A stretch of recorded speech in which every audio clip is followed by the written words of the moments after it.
Son las 9:43 de la noche del miércoles 11 de septiembre y estamos entrevistando aquí al señor Ricardo Rosanía para unas preguntas sobre el periodo de violencia entre 1946 y 1957.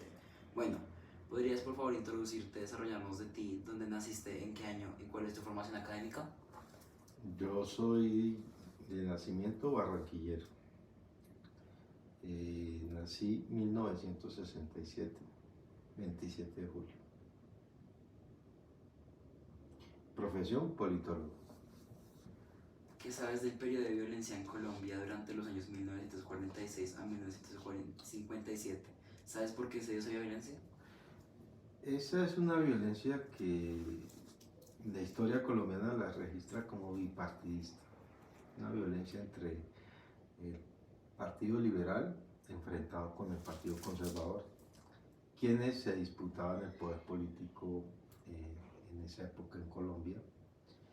Quien ejercía el poder, ya sea por violencia o en elecciones,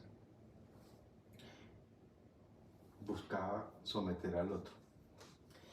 Y eso hubo una confrontación permanente en ese entonces. Y es lo que nos va a llevar a toda la violencia del 46 al 57. ¿Qué pasa con el asesinato de Jorge Eliezer Gaitán en 1948? Ya el asesinato de Gaitán, que es un líder liberal, era considerado el próximo presidente de Colombia, candidato a la presidencia de Colombia por el Partido Liberal, es asesinado. Y ese asesinato agudiza la violencia entre el Partido Liberal y el Partido Conservador. Y eso va a generalizar una violencia en Colombia, que es la guerra civil. Según tú, ¿quién mató a Jorge Eliezer Gaitán? Se consideró en su momento un crimen de Estado y en ese momento gobernaban los conservadores. Sí. Tenemos a los gobiernos sobre Laureano Gómez y Gustavo Rojas Pinilla. Empezando por Laureano Gómez, ¿cómo influyó su gobierno en tu vida? En mi generación, ¿no? Porque Sí. ahí surge la violencia política en Colombia y va a marcar la historia del país en las siguientes generaciones. El país en esa guerra civil que termina con alrededor de 300.000 muertos, lleva un pacto nacional que se llamó el Frente Nacional, en donde el Partido Liberal y el Partido Conservador acuerdan acabar con la violencia. Y ese pacto, que se llamó como el Pacto de las Élites, excluyó al resto del país. Cosa que en las próximas generaciones nos toca vernos inmersos en una lucha política por la democracia. Entonces, ahí viene todo el movimiento estudiantil, campesino, luchando por sus reivindicaciones, y la generación mía le toca una parte ya de esa lucha social que se presenta en Colombia por aperturar la democracia más allá de los partidos tradicionales, que eran liberal y conservador. Si usted quería hacer política en Colombia, era liberal o conservador. Ese es el pacto del 57, que es el Frente Nacional, en donde ellos acuerdan turnarse el poder 4 años del Partido Conservador, 4 años del Partido Liberal, durante 16 años. Y se repartían el Estado por partes iguales. Si eran 10 ministerios, 5 para los liberales, 5 para los conservadores.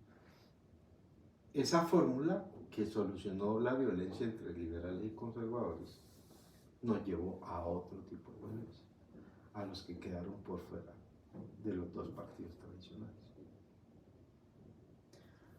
¿Cómo influyó el gobierno y en sí la persona Gustavo Rojas Pinilla en tu vida? Eh,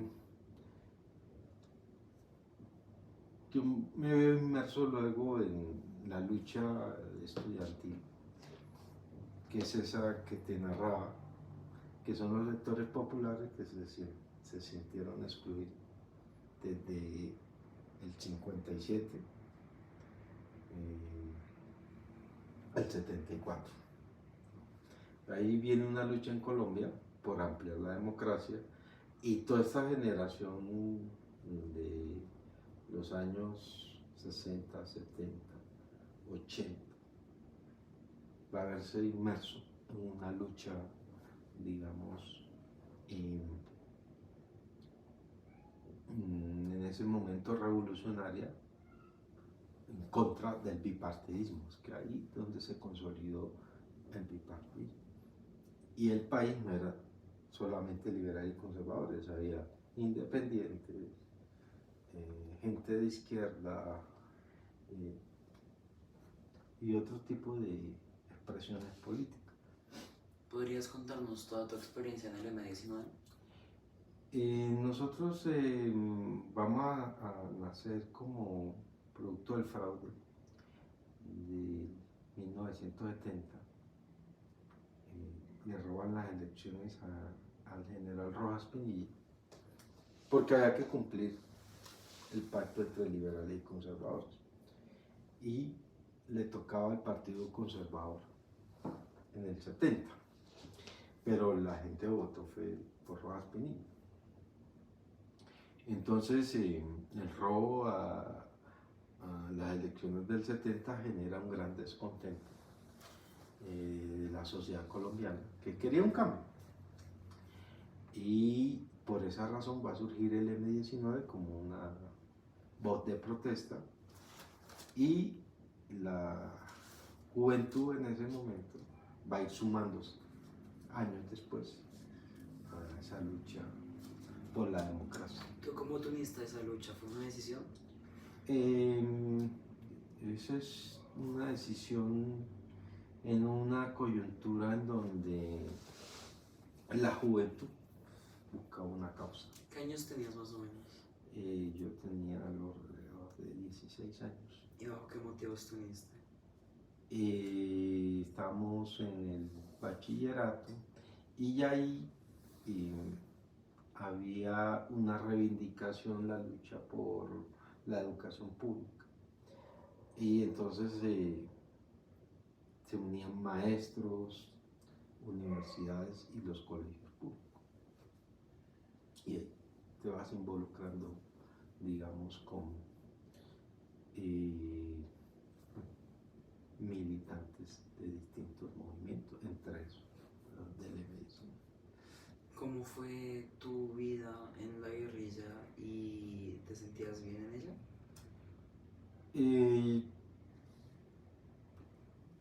Siempre consideré una causa justa, ¿no? La lucha por la democracia, la lucha por la justicia social, que es como la demanda de la sociedad colombiana. Es un momento en donde la población tenía muchas carencias, ¿no? Entonces no había pavimentos, no había agua, no había luz, o sea, problemas de servicios públicos, problemas de cobertura de servicios de salud, problemas con coberturas e infraestructuras de colegios, universidades. Es decir, es un momento de muchas carencias, de una situación económica muy difícil, digamos, en el país. Y la insurgencia aparece como una respuesta a esa falta de Estado. ¿Sí? Digamos que desde entonces nosotros hemos padecido todo un problema de exclusión, ¿no? Unos tienen mucho y otros no tienen nada. Y a partir de eso, pues todos los jóvenes de la época nos identificamos con esa causa, ¿no?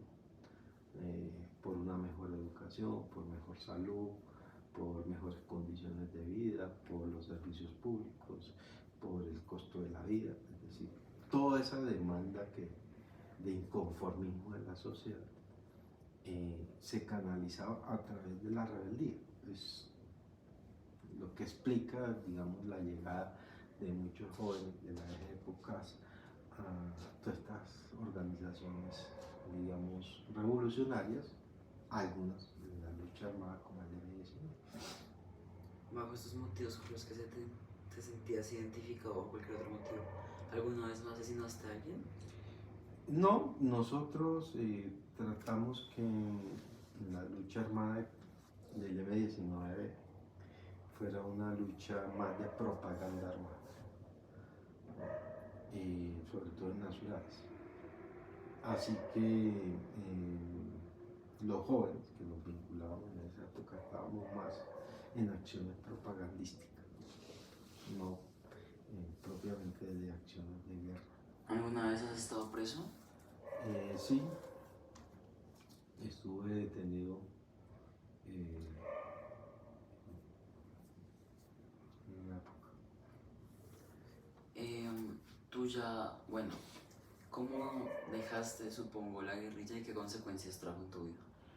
Y luego el M19 pacta la paz en los años de 1990. Y llega un acuerdo de paz con el gobierno nacional en donde se reincorpora la vida civil, deja las armas y pasa a ser un partido político. Y a partir de ahí retomamos nuestras vidas, digamos, dentro de la institucionalidad, dentro de la cotidianidad y la legalidad, digamos, que eran los parámetros de los acuerdos de paz con el M19, que era una reinserción a la vida civil. Cambia totalmente porque era volver a retomar como el proyecto de vida que había quedado aplazado. Cuando te vinculaste al M19 dejaste todo ese proyecto de vida, digamos, como una persona normal que ejerce, digamos, o traza su camino. Cuando aparece la vida insurgente, ese es un proyecto que queda aplazado, porque aquí pasas a una lucha revolucionaria, ¿no? Entonces lo demás queda aplazado. Ya en el 90, el volver a la vida civil, pues retomas ese proyecto de vida. Y retrocediéndonos un poco en tu niñez o adolescencia, ¿qué tensiones sociales, políticas, económicas o hasta geográficas viviste? Digamos, yo soy del Caribe, de Barranquilla, pues es una ciudad considerada la cuarta ciudad del país. Sin embargo, la región del Caribe es una región donde menos desarrollo hay. Es una región muy saqueada por la clase política, una región de mucha pobreza. La costa Caribe históricamente ha sido una región que se congeló en el tiempo y las carencias, digamos, de la ciudad eran grandes, son problemas con servicios públicos, problemas de vías, de infraestructura, de cobertura en educación, de poca cobertura en salud, etc. Entonces sí te marca, digamos, ese entorno difícil y complejo del subdesarrollo, ¿no? Donde vas viendo tú las necesidades no correspondidas por el Estado. Eso determinar en tu proyecto de vida. ¿Por qué migraste de Barranquilla a Bogotá? Por el M19, ¿no?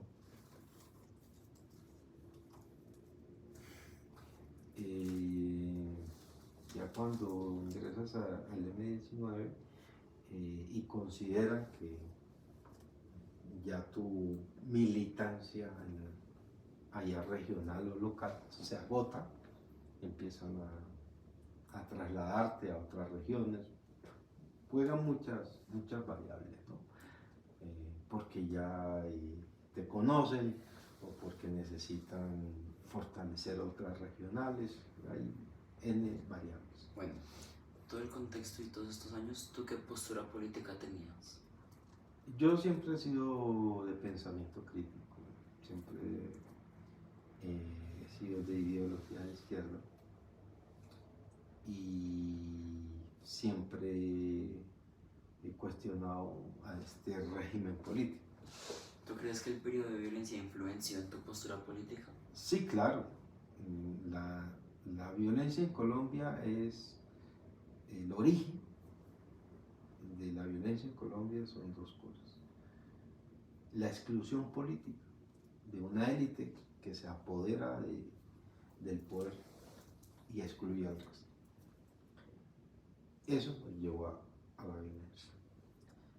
Y esa situación política llevó a la generación mía a tomar partido y asumir eso como una bandera de lucha. Lo mismo que la corrupción, o sea, se apropian de los recursos del Estado, una clase política, afectando al resto de la sociedad. ¿Sí? Entonces, son factores que generaron esa violencia, ¿no? Entonces, ¿cómo terminó afectando la vida de muchas generaciones? En una confrontación con la élite colombiana, que ha ejercido, digamos, el gobierno tradicional. En tu época, ¿qué tendencias políticas y qué políticas sociales estaban presentes? Estaban muy marcadas los partidos tradicionales y las fuerzas de izquierda.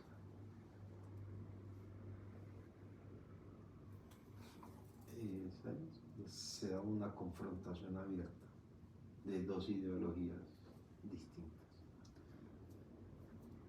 Con base a tu opinión, ¿qué momento, qué situación o qué personas crees que fueron las que dividieron el país en dos posturas políticas? Fíjate que es una élite. Es una élite que se disputa el poder,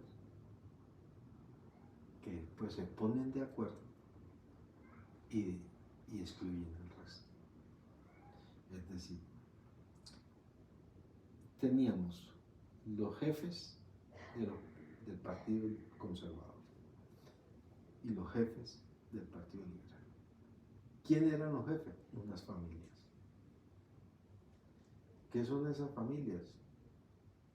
Pues llamarlas de la élite colombiana, del poder político tradicional, de la aristocracia, de la oligarquía colombiana, en dos partidos.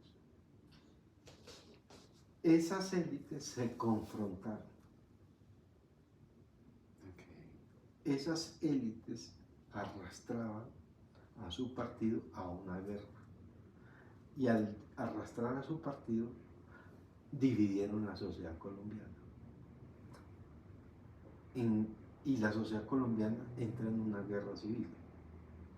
¿Bajo qué intereses? Los de la élite. Son dos élites. Cuando se bañó de sangre el país en esa confrontación de la élite conservadora y la élite liberal, se pusieron de acuerdo. ¿Quiénes? Las dos élites.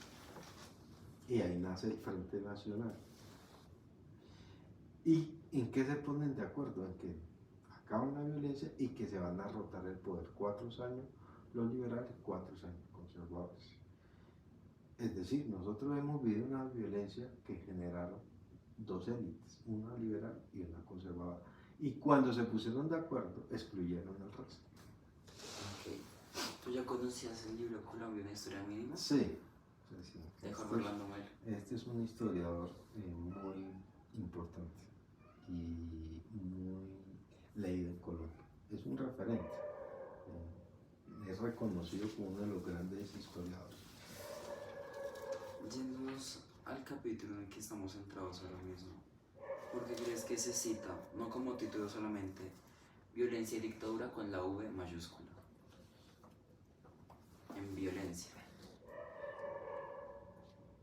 Porque en el terminado el 46, viene 48, aquí se denomina como una dictadura del Partido Conservador, viene el asesinato de Gaitán en el 48, y luego en el 53 llega el general Rojas Pinilla.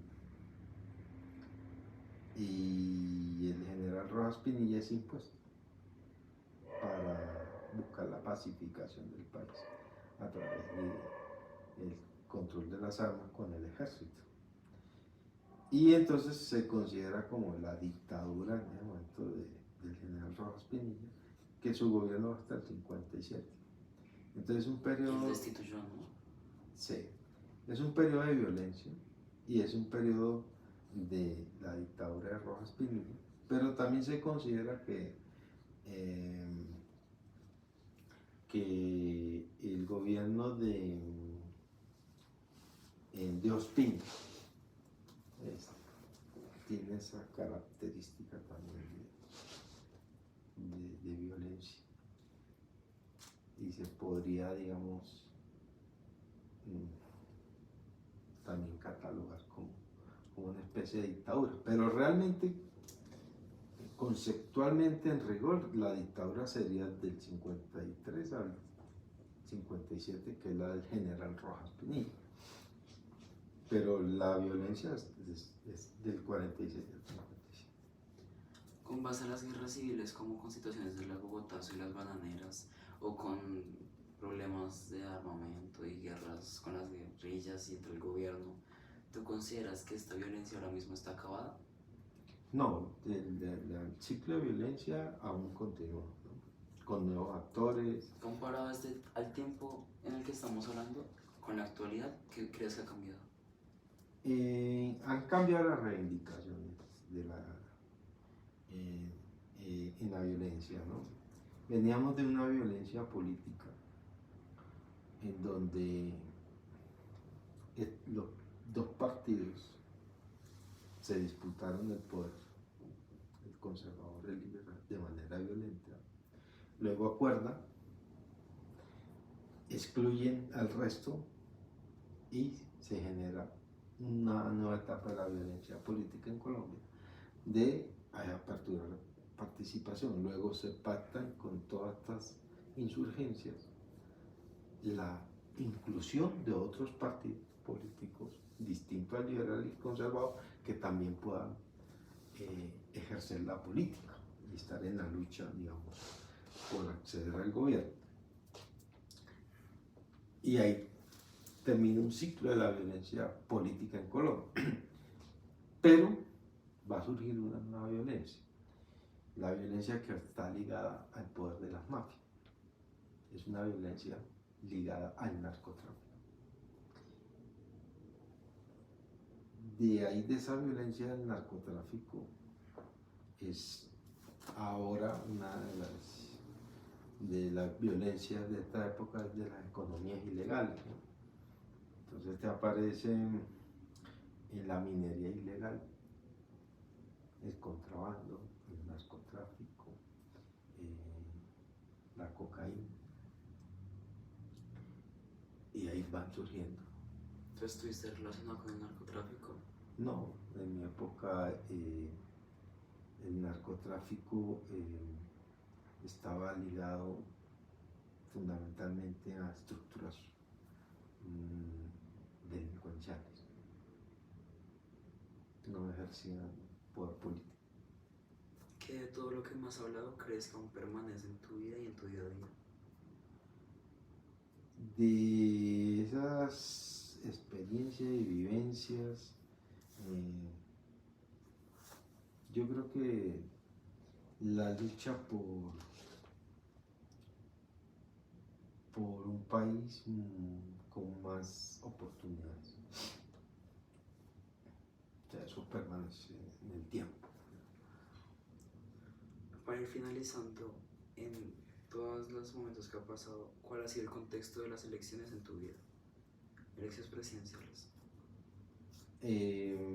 Bueno, yo he participado desde el 90 para acá, en las distintas campañas electorales de los partidos de la izquierda colombiana. Y la última experiencia era la del hoy presidente Gustavo Petro, que venía participando de candidato presidencial en las tres últimas. Dices que empezaste con tu experiencia presidencial en las elecciones desde el 90, que fue cuando el M-19 firmó la paz, creo. Mientras estabas en esa guerrilla, ¿no podías votar? No es que no pudiera votar, es que la política de la guerrilla era sabotear la elección. Entonces, ¿Bajo qué medios saboteabas tú las elecciones? quemas de las urnas, ¿no? Campañas de desprestigio en las elecciones, eran como los saboteos de la época. Para finalizar y con una pregunta muy personal, ¿tú crees que todo lo que hemos vivido como país, nación y todo lo que has vivido tú como combatiente, excombatiente y posible figura presidencial, ha valido la pena? Claro, no es el país que hoy tenemos al de décadas atrás. El país ha cambiado muchísimo. Para bien, me imagino. Sí, las condiciones de la población han ido mejorando. Los niveles de pobreza fueron cayendo.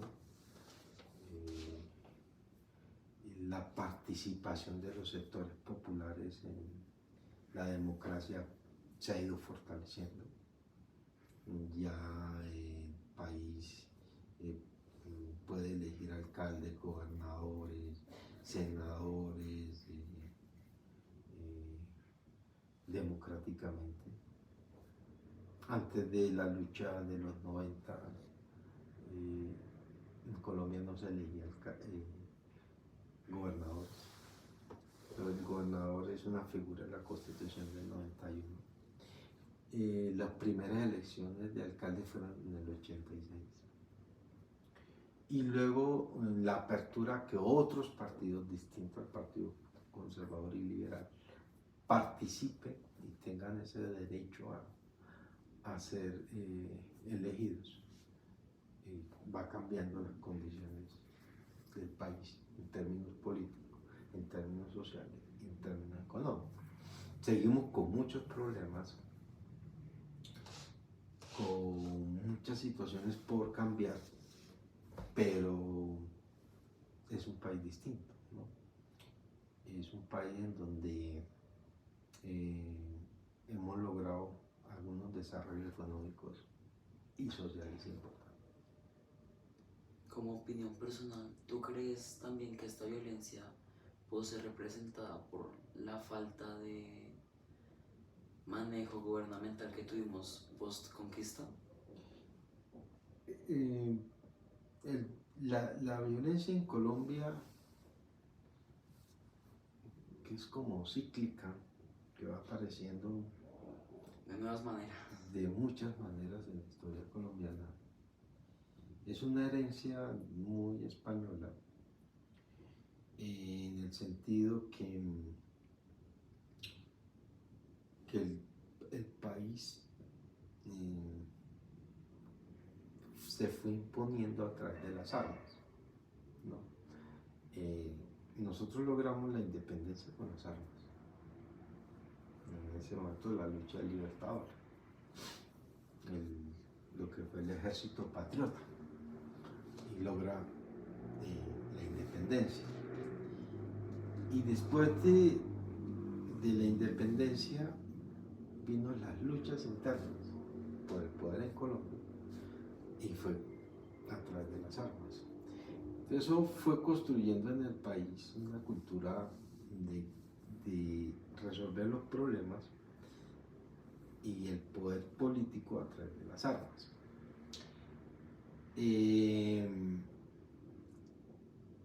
Y luego quienes han ejercido el poder político fueron excluyendo al resto de la sociedad. Así que eso nos ha marcado y construido una cultura de la violencia en Colombia. Hoy en día hemos ido superando la violencia política, pero estamos marcados en una violencia muy social y económica, y es que sectores de la población sigan excluidos. Entonces, sí, Colombia es un país muy desigual. Muy desigual. Entonces, ese fenómeno de la desigualdad se vuelve caldo de cultivo para economías ilegales. Entonces, ahí la juventud encuentra como una vía de escape y busca resolver a través de esas economías ilegales su situación económica y se vuelve presa fácil para los sectores de las economías ilegales, ya sea minería, ya sea el narcotráfico, ya sea el contrabando, cualquier ilegalidad que sea canalizada, digamos, por estos actores violentos. Entonces, la juventud, en búsqueda de mejores condiciones económicas, se ve obligada a ser parte de estos grupos. Entonces, si queremos hoy superar la violencia, tenemos que resolver la crisis social, ¿no? Ya no, fíjate que tuvimos una violencia bipartidista, un largo trayecto de la historia colombiana. Después tuvimos una violencia política de ampliación de la democracia, y ahora entramos en un nuevo tipo de violencia, que son población marginada reclutada por grupos ilegales armados, cuyo propósito es un tema económico. Ya no estamos hablando de violencias políticas, sino otro tipo de violencia. Es un nuevo fenómeno en Colombia, marcado mucho por el poder del narcotráfico. De primera instancia, ¿tú qué qué cambiarías en sí como presidente de la República para evitar la violencia y progresar como país? Yo creo que tenemos el problema más crítico es la corrupción, porque la corrupción es una corrupción contractual, que se apropian de los recursos del Estado colombiano para unos pocos. Esa expropiación de los recursos públicos, esa corrupción, es una corrupción contractual, ¿cierto? Que al apropiarse de los recursos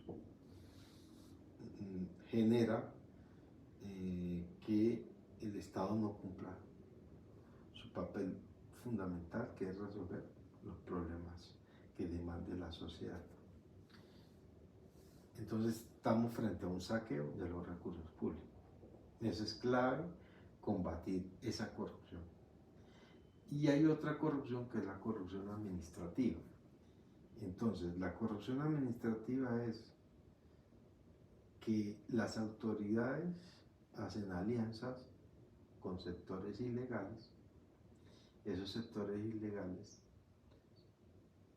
las autoridades les permiten sus actividades ilegales y son permeadas, o sea, se benefician de la actividad ilegal y obtienen recursos. ¿Qué fenómeno se genera? Entonces, que esa ilegalidad crezca en Colombia en complicidad con las autoridades. Es el narcotráfico, cada vez crece más en Colombia porque hay alguna complicidad con autoridades. Entonces es una corrupción administrativa, porque esa no se está robando recursos del Estado, sino que se está facilitando actividades ilegales, como el tráfico de drogas. Entonces, si tú miras los males de Colombia, por un lado la exclusión social, por un lado la desigualdad, porque se roban los recursos de la salud, de la educación, de la inversión social. Entonces tienes regiones como el Chocó, como la costa Caribe, como las zonas rurales en totalmente abandono. Y esa es una clase política corrupta que se apropia de los recursos. Y otra corrupción que es esta administrativa, ¿no? Que se alía con los ilegales para actividades ilícitas. Si se llegara algún día a resolver ese tema de la corrupción del Estado, podríamos decir que podríamos superar la violencia, porque la violencia hoy que ejercen los grupos ilegales es en complicidad con las autoridades, que se enriquecen con esa alianza, ¿no? ¿Acabamos? ¿Listo? Sí. Uy, gracias. Beto.